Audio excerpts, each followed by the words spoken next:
Hi, I'm Carl Weber. Welcome to Video Aided Instructions English Grammar Series. The topic of this program is using verbs correctly. Now, as you may remember, the verb is the most important word in any sentence. It's the heart of the action, kind of like the engine in a car. A lot of the work done by the sentence is driven by the verb. So understanding verbs and using them correctly is very important. In this program, we'll talk about three common trouble areas in using English verbs: verb tenses, irregular verbs, and the subjunctive mood. If you're ready, let's get started.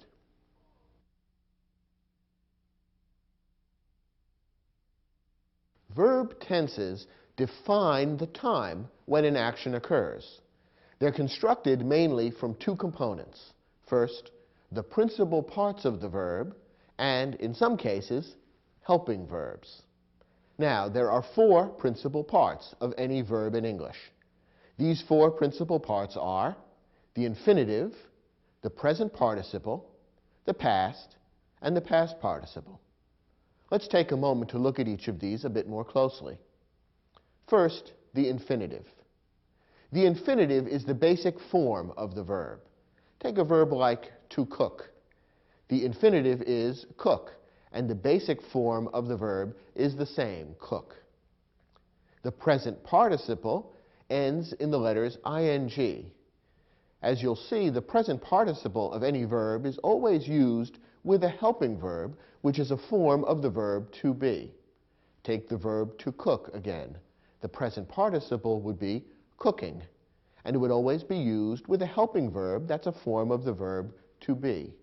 For example, you might say, I was cooking breakfast when the telephone rang. Notice that the present participle cooking is used with the helping verb was, which is a form of the verb to be.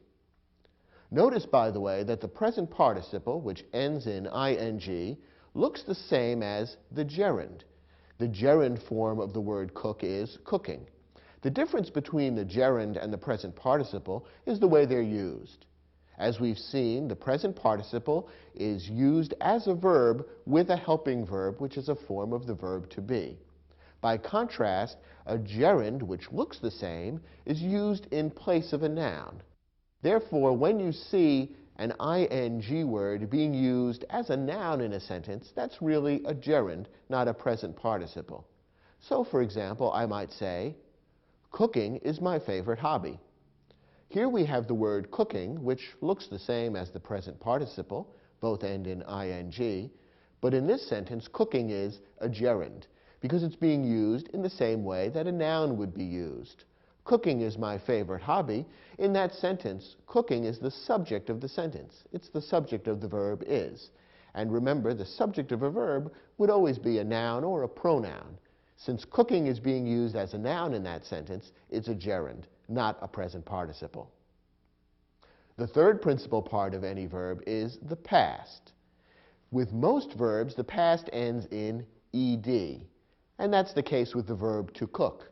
The past form of the verb to cook is cooked. You might say, I cooked breakfast for my sister yesterday morning. And there we're using the past form of the verb ending in ed. And the fourth and final principal part is the past participle.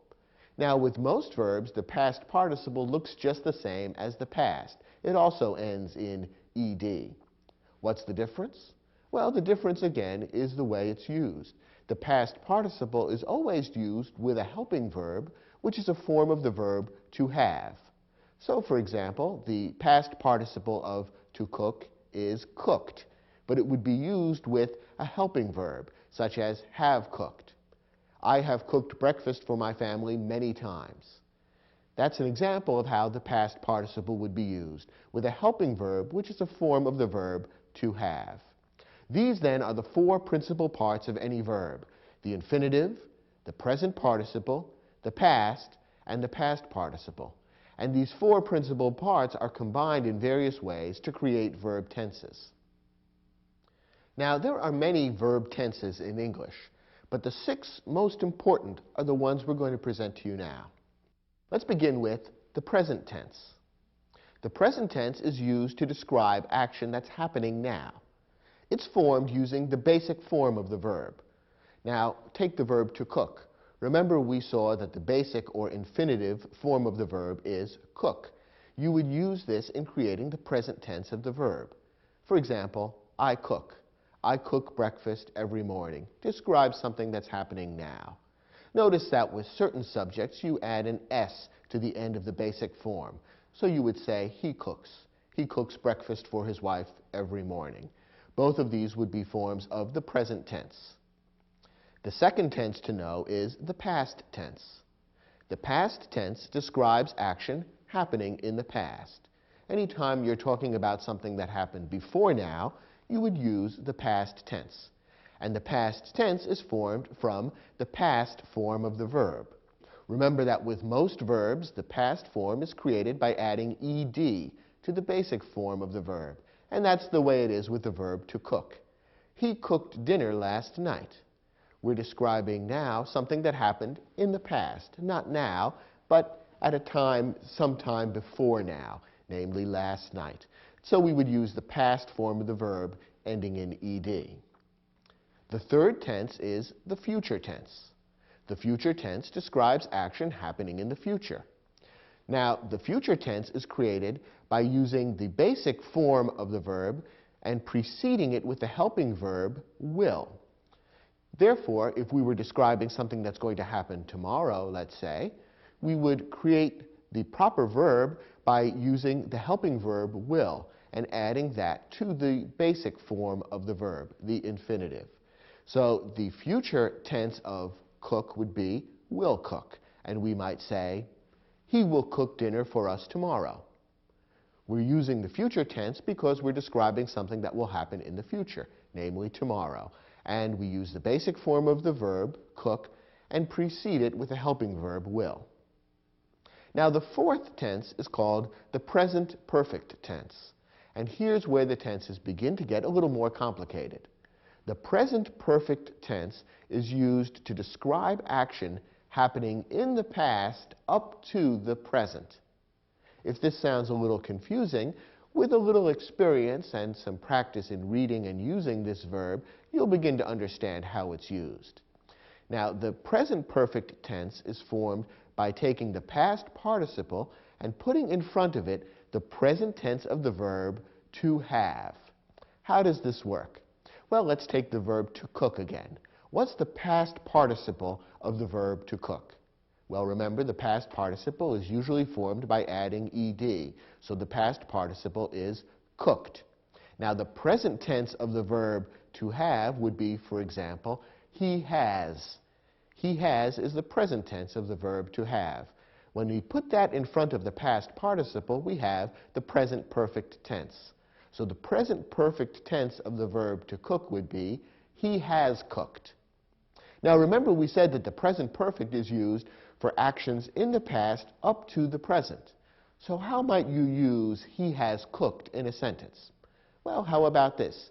He has cooked breakfast for his family every day for the last year. Think about what this sentence is saying. It's talking about someone who has cooked breakfast for his family every day for the past year up to and including today. It's describing action happening in the past right up to the present, not action that was completed and finished sometime in the past, but rather action that's continuing right up to now. When we say he has cooked breakfast every day, we're saying that he continues to do so right up until today. And that's a perfect example of how the present perfect tense would be used. The fifth important tense is the past perfect tense. This is used to describe action happening in the past before some other past action, which would usually be described in the past tense. Remember that the past tense is used for action happening in the past.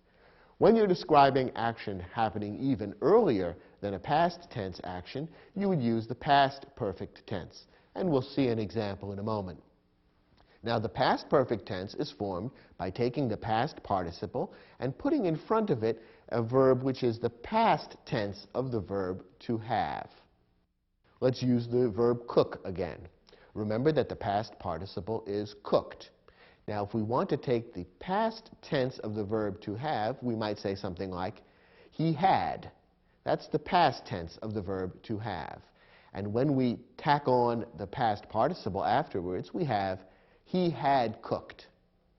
Now remember, the past perfect tense is used for past actions occurring prior to other past actions. So, for example, we could use the words, he had cooked, in a sentence like this one. He had cooked dinner when suddenly the doorbell rang. Now notice what's happening in this sentence. We're told about two events that happened in the past, the ringing of the doorbell and the cooking of the dinner. Now, which came first? Well, we're told in this sentence that the cooking of the dinner came before the ringing of the doorbell. So the ringing of the doorbell is described in the past tense, while the past perfect tense is used for the cooking of the dinner. Remember, the past perfect tense describes action happening in the past before some past tense action. So the sentence correctly says, he had cooked dinner when suddenly the doorbell rang. The correct sequence of events is clearly explained by the two different tenses that are used in that sentence. Now, the sixth and final basic tense in English is the future perfect tense. This is used to describe action happening in the future before some other action, which is usually described using the future tense. The future perfect tense is created by using the past participle preceded by the future tense form of the verb to have. Now, the future tense of the verb to have is formed with the words will have. So when we take the words will have and follow them by the past participle, we end up with the future perfect tense. Now, once again, for the verb to cook, the past participle is cooked. So the future perfect tense would be formed by using will have followed by cooked. For example, he will have cooked. How would we use this in a sentence? Well, remember, the future perfect tense is used to describe some future event happening before some other future event. Let's look at this example. He will cook dinner tomorrow night, and then he will have cooked dinner every night for a week.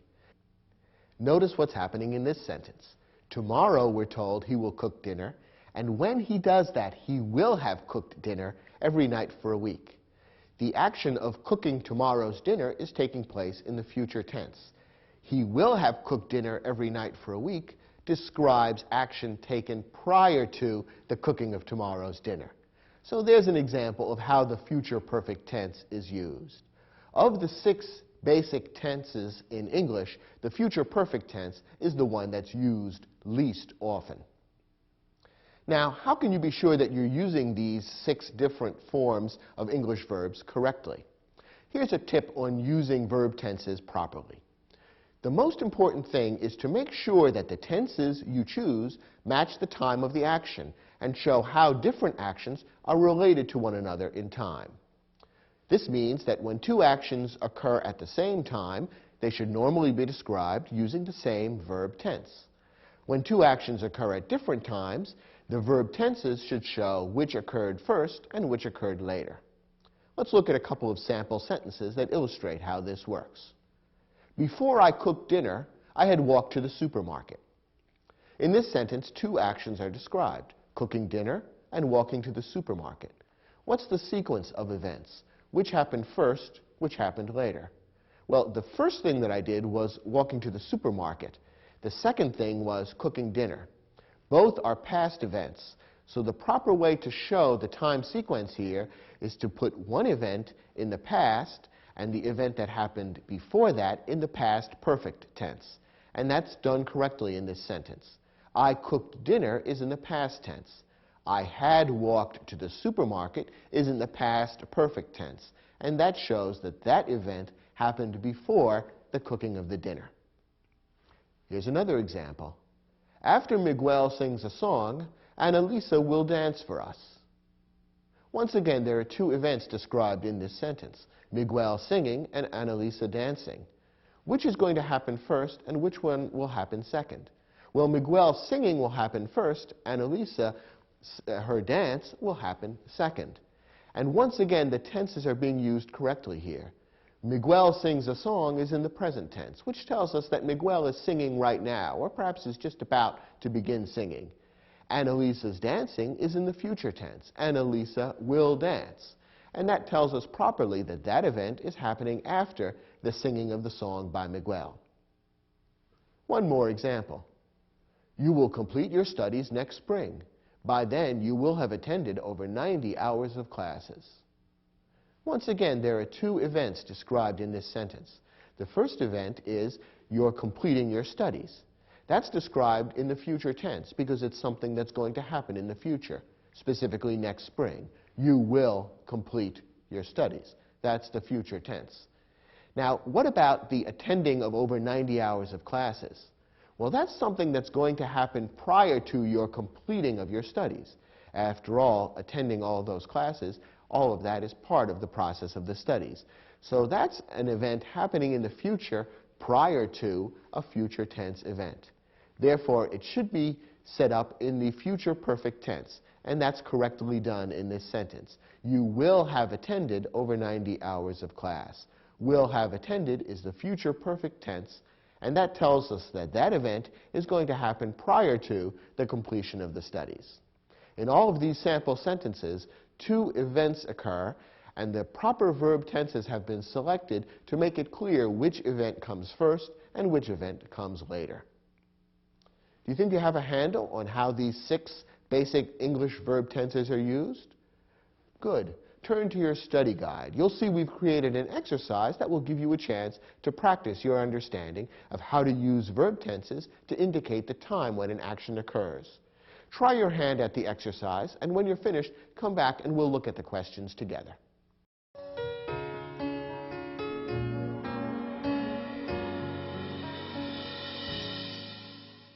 Now, in this exercise, you're given several sentences, and in each one a verb is underlined. Your job is to figure out the time when the action described by the verb is taking place, and to use cues in the sentence to help you figure out whether the proper tense has been used. If the wrong tense has been used, your job is to figure out what tense would express the time of the action accurately. Let's look at the first example. I am a student at the Henderson Academy. I study there for the past 2 years. Now, in this sentence, the verb study has been underlined, and study is a present tense verb. It would be used to describe actions taking place right now. Now, is that the correct tense given what's happening in this sentence? Well, there are 2 actions described in this sentence. One is, I am a student at the Henderson Academy.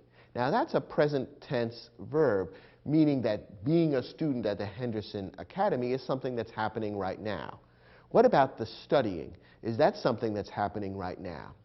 Well, yes and no. Because I'm a student at the Henderson Academy, I am studying there now, but I've also studied there over the past 2 years. The sentence makes it clear that this is an event which took place in the past and is continuing up to today. Now remember, what English tense is used to describe that kind of action? The answer is the present perfect tense. The present perfect tense is used to describe activities that are happening in the past up to and including today. And since the studying is taking place in the past and up to today, we want to use the present perfect tense for that verb. And the present perfect tense, you'll recall, is formed by using the past participle and preceding it with the present tense of the verb to have. The correct form for this verb then would be have studied.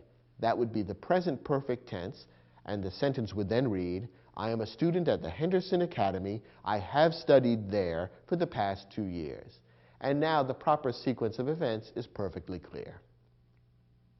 Let's take a look at the next example. By the time of our arrival in Houston next Sunday, we have traveled over 500 miles. Now in this sentence, again, 2 actions are being described. One is the arrival in Houston, and the other is the traveling over 500 miles. Now, when will these events take place, and what's the proper sequence? Which one will happen first? Which one will happen second? Well, we're told that the arrival in Houston is going to take place next Sunday, so that's a future event. Now, what about the traveling? Is the traveling going to take place before or after the arrival? Well, the traveling will take place before the arrival, because after all, we have to travel before we can arrive. So the traveling 500 miles is a future event that is taking place prior to some other future event. And therefore, we want to use the future perfect tense. And remember, the future perfect tense is formed by using will have as the helping verbs.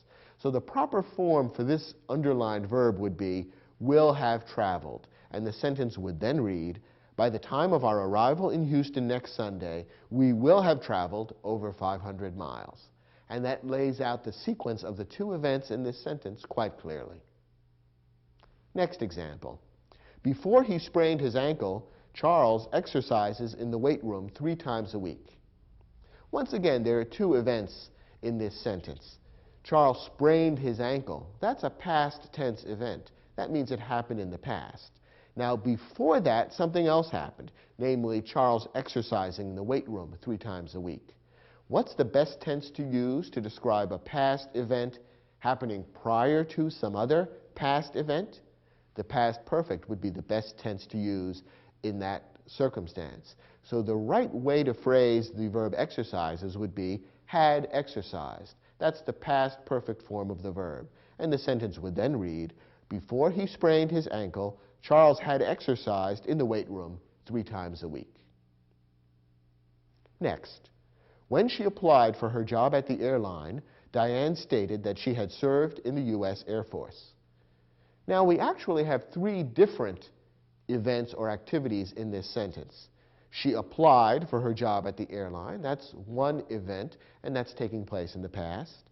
Diane stated, so Diane stated or said something, that's another past event, and that took place at the same time as the application. And that makes sense. Part of the application for the job is explaining about her background. So she applied, she stated. Those are 2 past tense events, both described using the same verb tense and both describing events in the past happening more or less simultaneously at the same time. And then we have the third event, that she had served in the U.S. Air Force. Now, serving in the U.S. Air Force also happened in the past. Did it happen at the same time as the application and the statement? No, it happened before. She applied for the job at the airline, but before that, she had served in the U.S. Air Force. So the proper tense to use there would be the past perfect tense. Because remember, the past perfect tense is used to describe a past event happening before another past event. Now, is the past perfect tense used in this sentence? Yes, it is. Had served is the past perfect tense. So this particular sentence is perfectly correct. All the verbs used here are properly used, and they lay out quite clearly what the sequence of events is in this sentence. Next example. Last month, Luis has captured his 3rd consecutive championship in a college swim meet. Now, what's the timing of the event that's happening in this sentence? Well, we're told that it happened last month, so we can see that this is a past event being described. Now, what verb tense is being used here? What form of the verb is being used in the underlined verb? It says has captured. Now, has captured is the present perfect tense. Remember, the present perfect tense is uses the past participle, captured, together with the present tense of the verb to have. So here the present perfect tense is being used. Is that the correct tense to use in this sentence? Remember that the present perfect tense is used to describe past events extending up to today. Now, is the capturing of the championship by Luis, is that a past event continuing up to today? Not really. He captured the championship in the college swim meet last month. It happened then, and it was completed then. Therefore, this is simply a past action, not the kind of action that should be described in the present perfect tense. Instead of the present perfect tense, the simple past tense ought to be used. So the sentence should read, last month, Luis captured his 3rd consecutive championship in a college swim meet. Because the event took place in the past and was completed in the past, the simple past tense ought to be used, and that would be captured.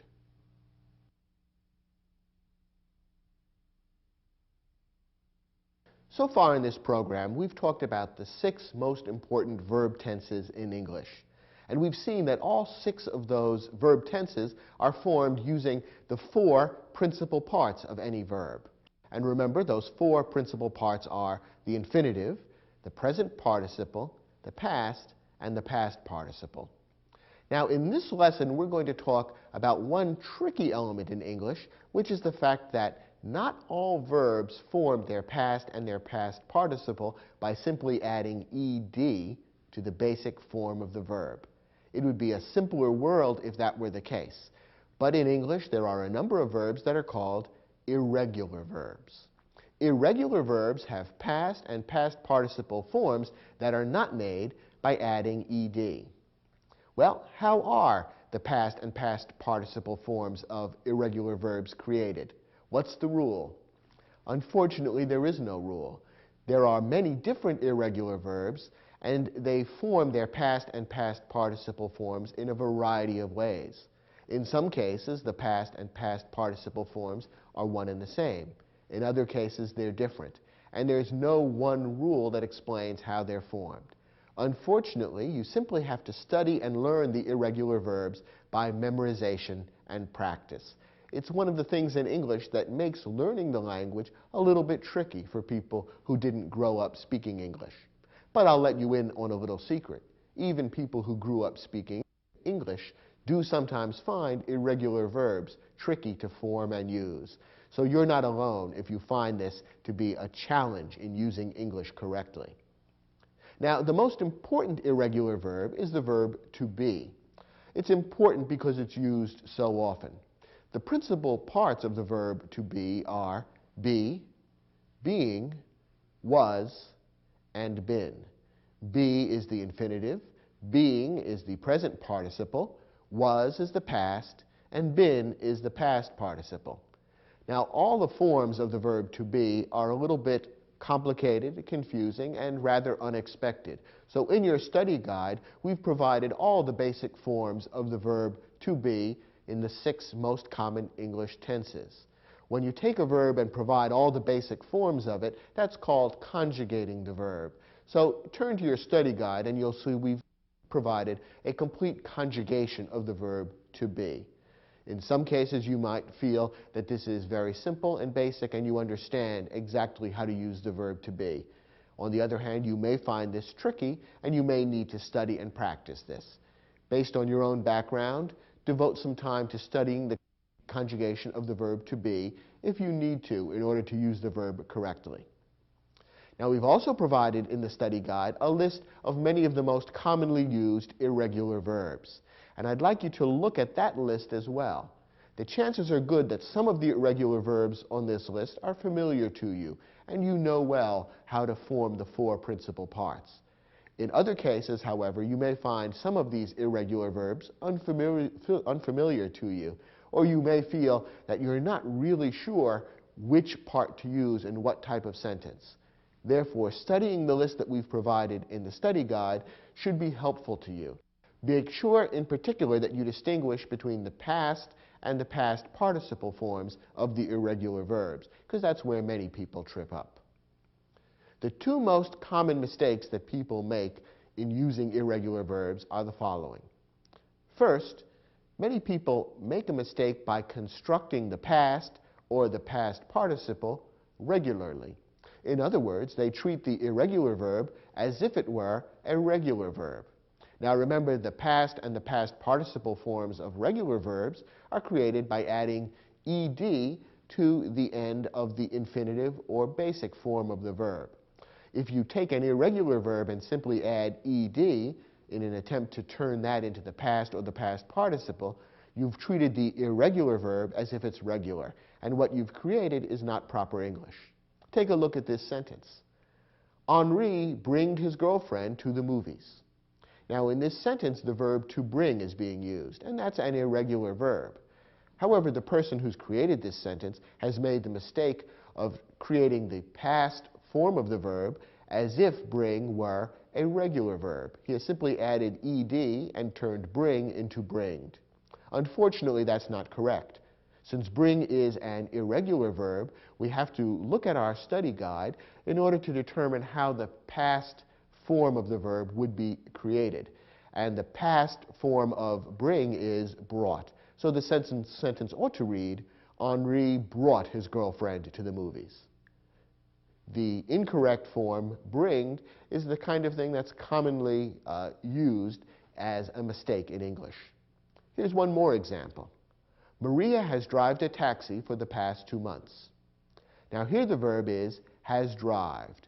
This is the present perfect tense. And remember, the present perfect tense would be formed using the present tense of the verb to have together with the past participle, in this case of the verb to drive.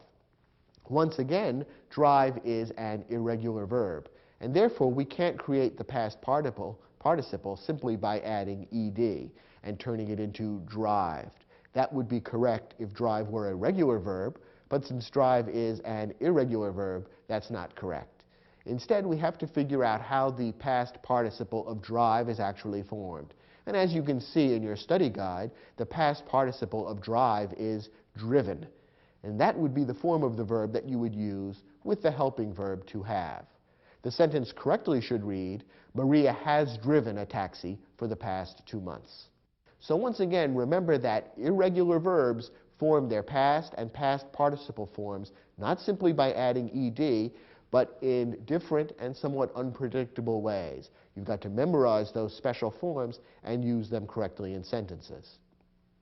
The second type of error that people commonly make with irregular verbs is using the past where the past participle should be used, or vice versa.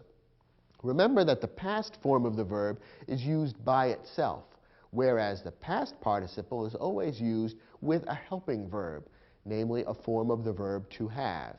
You want to keep the past and the past participle separate in your mind and not use one where the other is called for. Take a look at this sentence.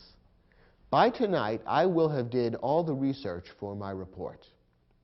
Now, in this sentence, the author is trying to use the future perfect tense, and that would be the correct tense to use to describe something that's going to happen in the future prior to some other specified time or event in the future. So the future perfect tense is fine. But remember, the future perfect tense needs to include the past participle of the verb. In this case, the verb to do is being used, and the wrong form of the verb has been inserted here. Instead of the past participle, the author of this sentence has used the past form of the verb to do, which is did. Instead, the past participle needs to be used, which is done.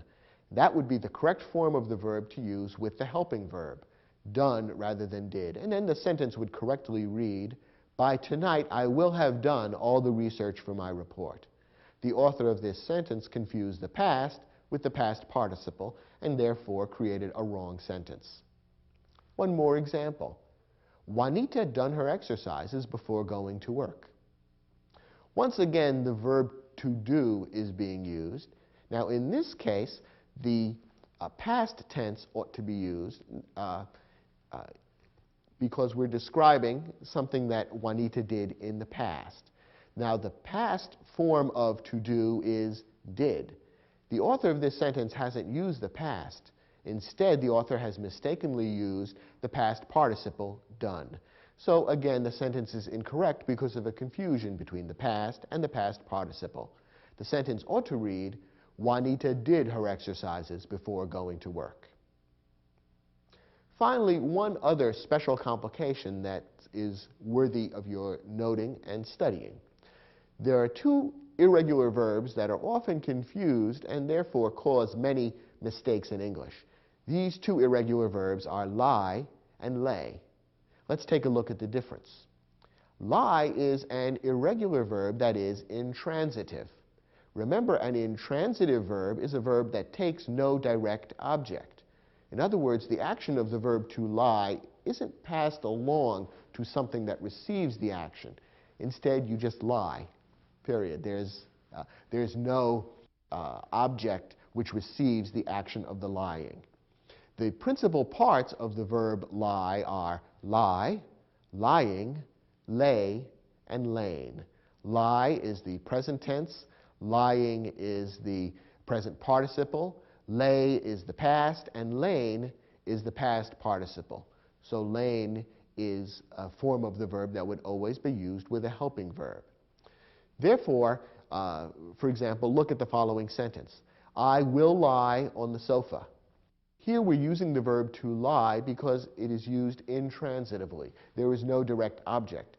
I am not lying something, I am just lying. I will lie on the sofa. So the verb lie is being used correctly here. By contrast, lay is an irregular verb that is transitive. In other words, it always takes a direct object. When you lay, you have to lay something. You lay something, and therefore there is something in the sentence that will receive the action of the laying. It's a transitive verb. It has a different meaning, although it's clearly related to the verb lie, and therefore the verb to be used in this type of sentence would be a different verb, which is formed differently.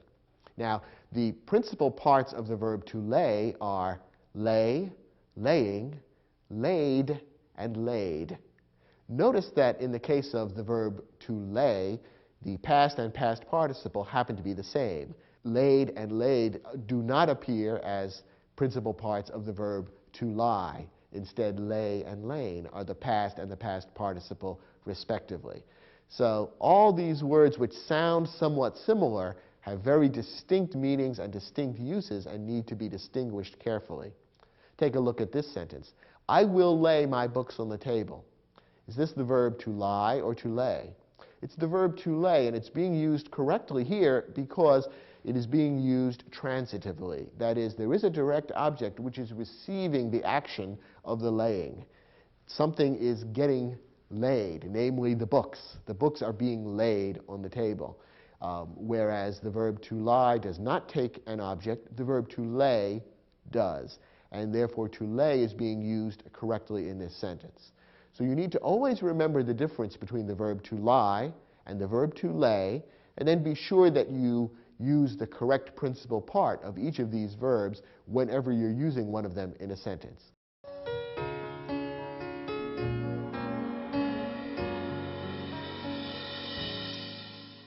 In each of these sentences, an irregular verb is used and underlined.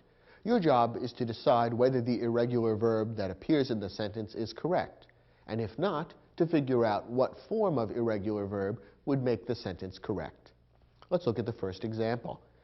The mechanic examined the car and discovered that the accident had broken its rear axle. Now, in this sentence, there are three separate events: the examining of the car, the discovery, and the breaking of the rear axle. What is the sequence among these events? Well, the examining of the car and the discovery are both past events. They happened at some time in the past, and they happened at around the same time. In fact, it is while examining the car that the mechanic made the discovery. So those two events are both past events which should be described in the same tense. And that, in fact, is what the sentence does. The past tense is used for both of those events. Now, what about the breaking of the axle? When did that occur? Well, that also occurred in the past, but it occurred prior to the examining and the discovery. In fact, it's because the axle was broken that the driver brought the car to the mechanic in the first place. So the breaking of the axle is a past event that occurred prior to a couple of past tense events. Therefore, the breaking of the axle should be described using the past perfect tense. And that's what the author of this sentence is trying to do. It says the accident had broken its rear axle. Remember that the past perfect tense is formed by using the helping verb had and then the past participle of the verb. Now here comes the crucial question. For the irregular verb break, is broken the past participle? In other words, is this irregular verb correct? The answer is yes, it is correct. If you look on your chart in the study guide, you can see that for the irregular verb break, the four principal parts are break, breaking, broke, and broken. So broke would be the past form, which would be used by itself. Broken is the past participle, which is always used with a helping verb, as it is used here, and therefore this sentence and this verb are both perfectly correct. Next example. Last January, 30 members of the Polar Bear Club swum in the frigid waters of Long Island Sound. Maybe you've heard of the Polar Bear Club. It's a group of men and women who like to swim in very cold temperatures. Now here, the irregular verb swum has been underlined, and the question is this correct or not? First of all, what tense are we dealing with? Well, we're talking about something that happened last January, so this is a past event, and therefore the past tense ought to be used. And the past tense is formed simply from the past principal part of the verb. Now, is swum the past form of the verb to swim? No. Perhaps it sounds wrong to you, but if it doesn't, look it up in your study guide and you'll see that the past form of the verb swim is swam. The four principal parts of swim are swim, swimming, swam, and swum. So swum is in fact the past participle, and it would always be used with a helping verb, never by itself. In this sentence, there is no helping verb. The past form is needed, not the past participle, so the verb ought to be changed to swam. Next, by the time Gary arrived at the restaurant, Maria had went home. Here again we have two events happening in the sentence. The first event that's mentioned is Gary arriving at the restaurant, and that's described in the past tense. Before that was the time when Maria went home. Therefore, we want to describe this past event which occurred before a past tense event using the past perfect tense. And the past perfect tense would use the helping verb had followed by the past participle. The verb in this case is go. Is the past participle of go went? No, it isn't.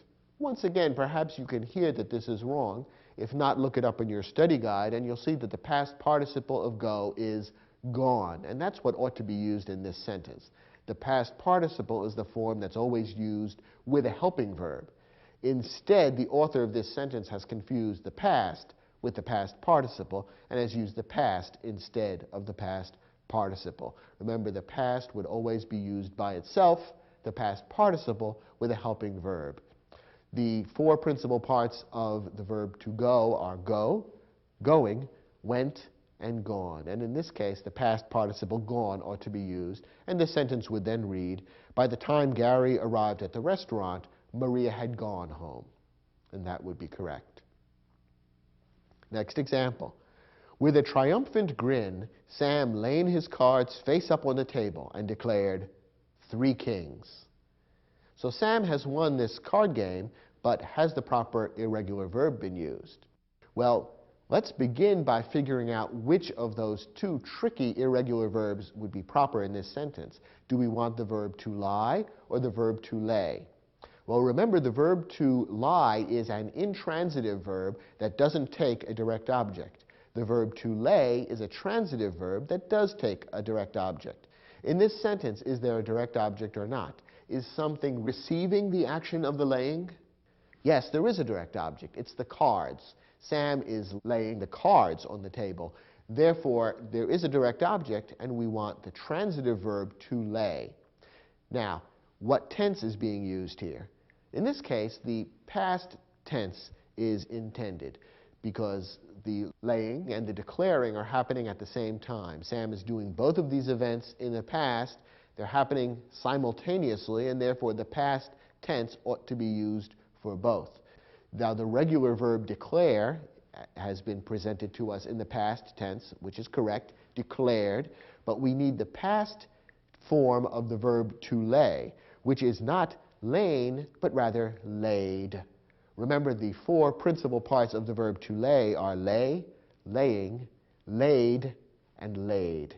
Instead, the author of this sentence has confused the verb to lie and to lay. We warn you that this is a very common confusion, and this sentence would be a typical example of how people use the wrong verb and thereby confuse both the meaning and the grammar. The sentence ought to read, with a triumphant grin, Sam laid his cards face up on the table and declared 3 kings. Next example. The famous Boys Choir of Harlem has sung in concert halls throughout the United States. What's being described here is a past action taking place up to and including the present. The singing by the Boys Choir of Harlem is something that has happened in the past and continues to happen today. So the present perfect tense is being used here, and that's formed by the verb has, helping verb, together with the past participle. Now, is sung the past participle of the verb to sing? And the answer is yes. This is perfectly correct. The four principal parts of sing are sing, singing, sang, and sung. Sang is the past form and would be used without a helping verb. Sung is the past participle and would always be used, as it is here, with a helping verb. So this sentence is perfectly correct. Did you get all 5 of these sentences right? If you did, good for you.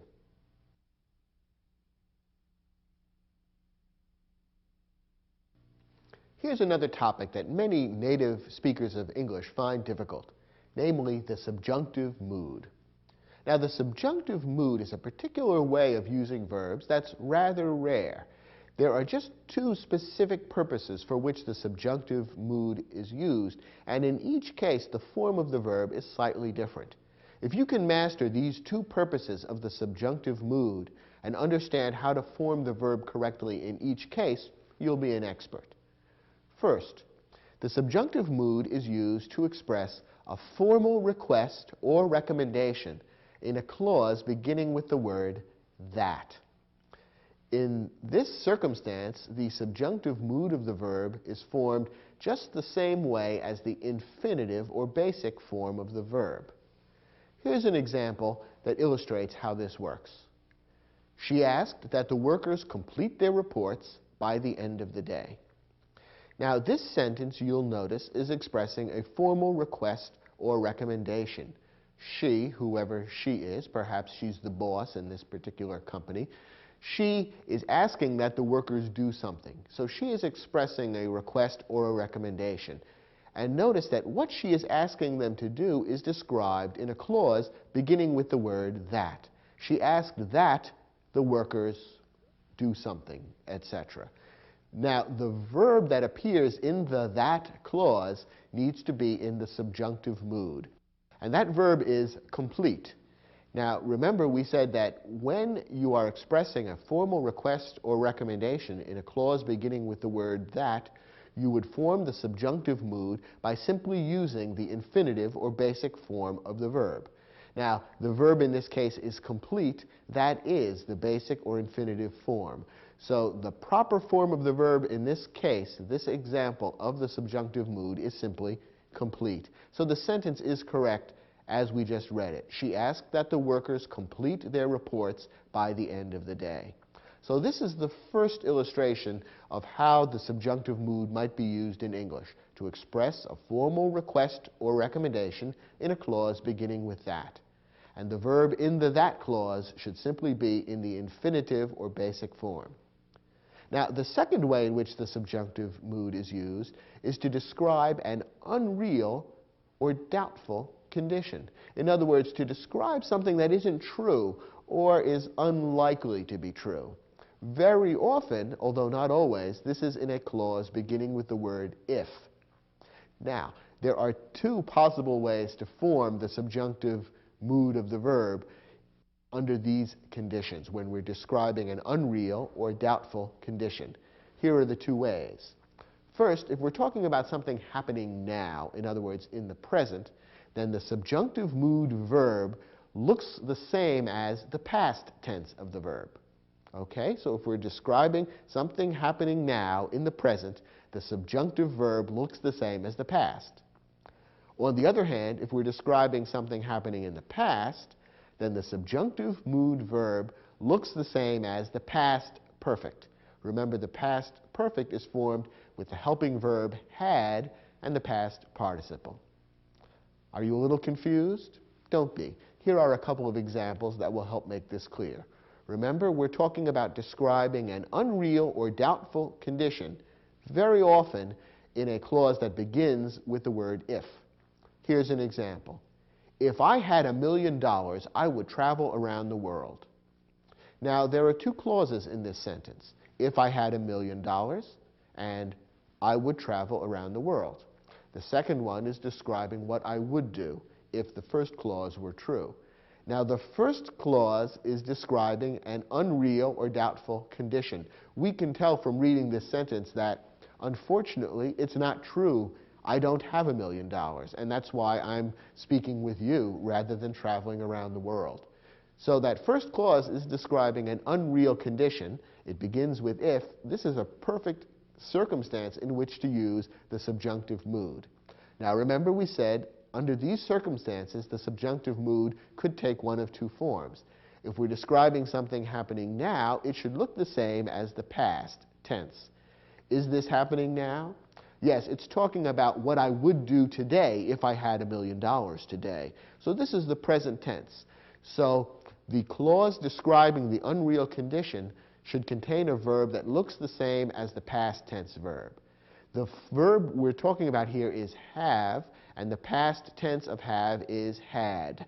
So the correct verb here is had. If I had $1 million.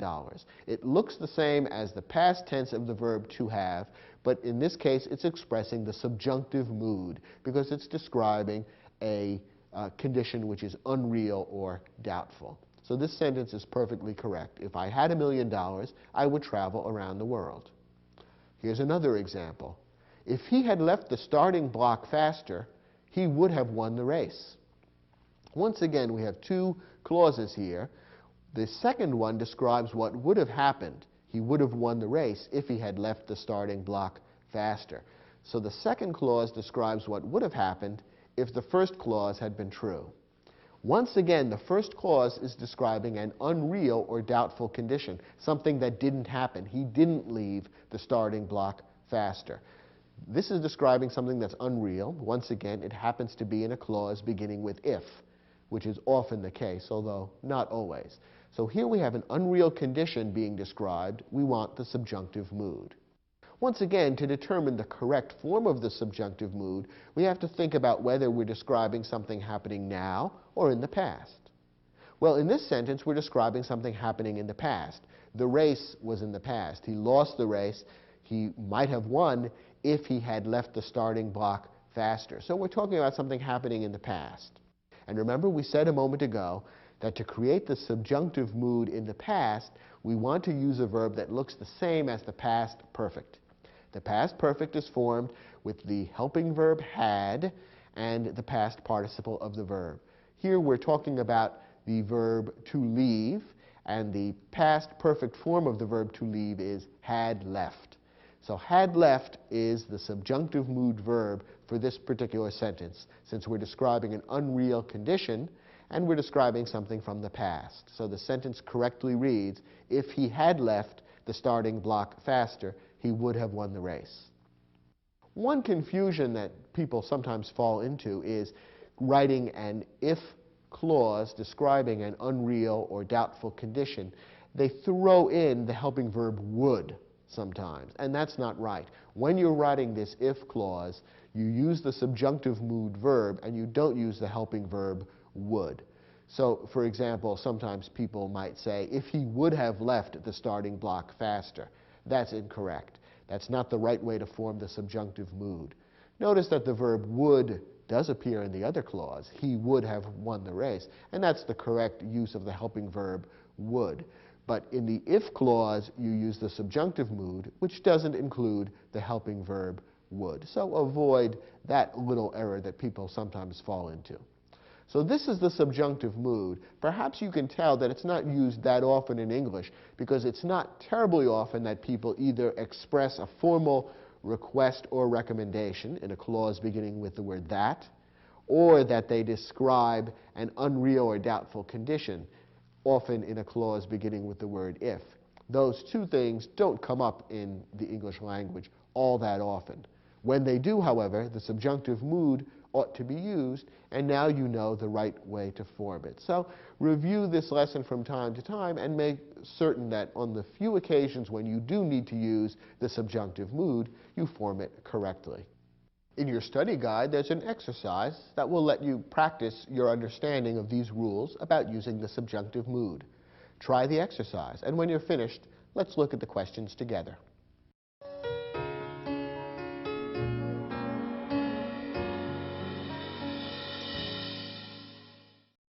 in this exercise, you're given several sentences which require a verb in the subjunctive mood.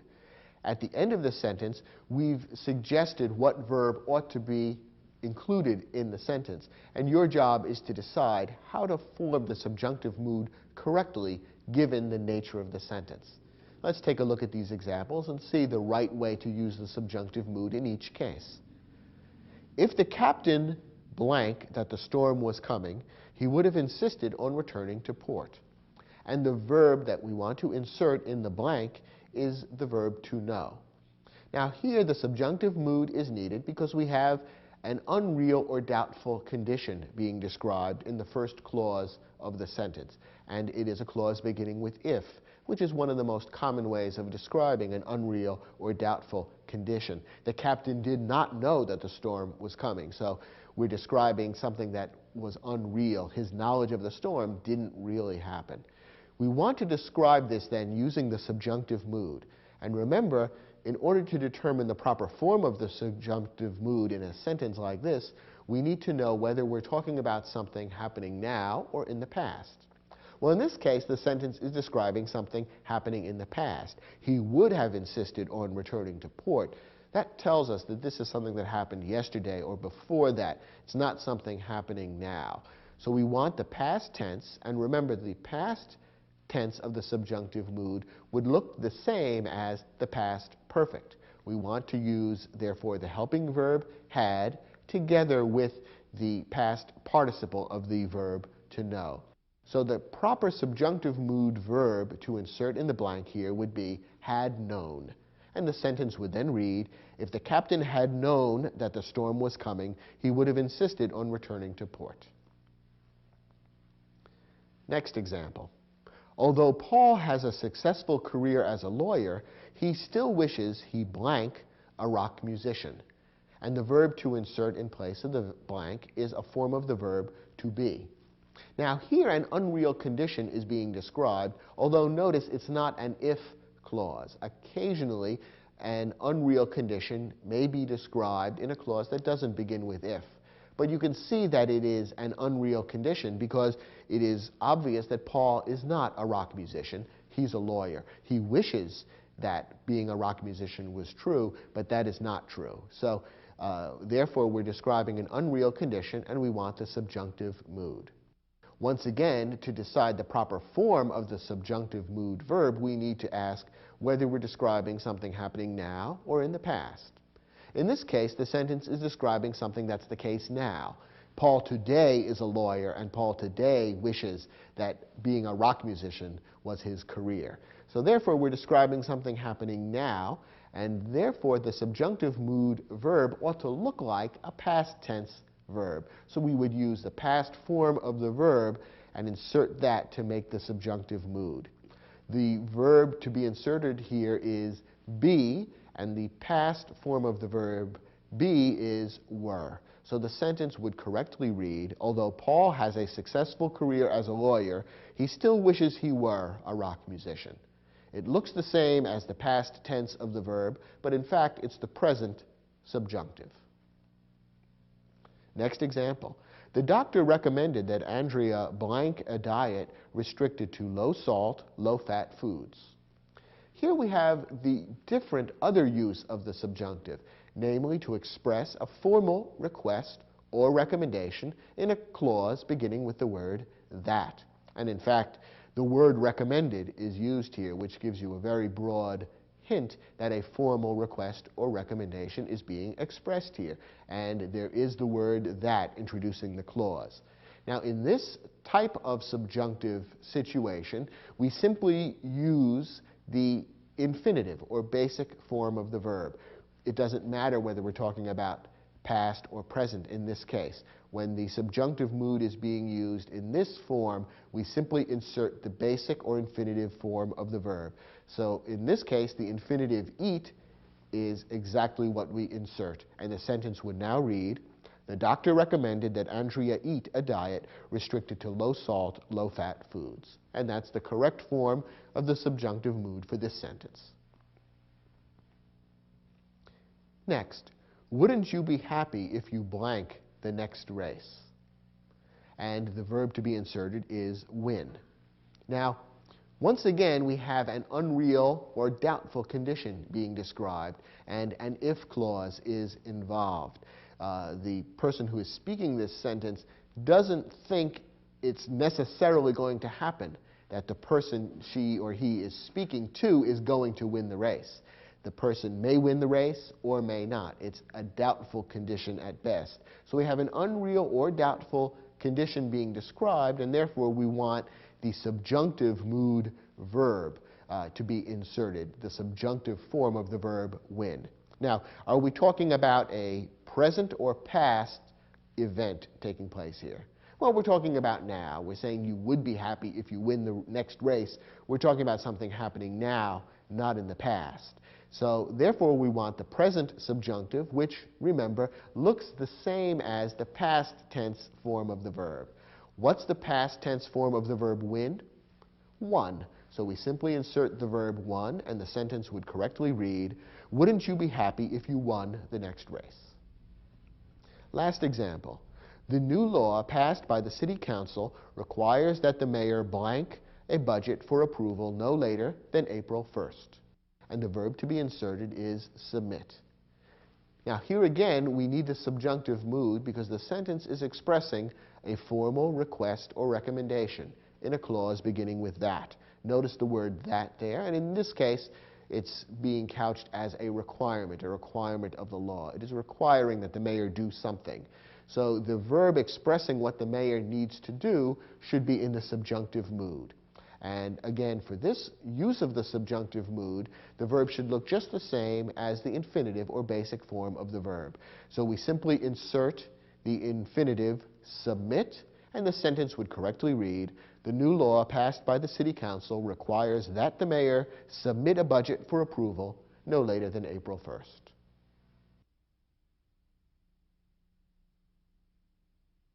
Well, the topics we've covered in this program really cover a broad range. Some of them are rather basic, such as how to form the 6 basic verb tenses that are most commonly used in English. But others were quite advanced, such as how and when to use the subjunctive mood correctly in English sentences. If you master all the verb topics that we cover in this program, you can consider yourself quite an expert in the use of English verbs. And the chances are good that you'll be able to avoid mistakes in using verbs that many native speakers of English continue to make. I hope you enjoyed this program and got a lot of useful information out of it, and I'll look forward to speaking with you about other English topics on other programs in this series.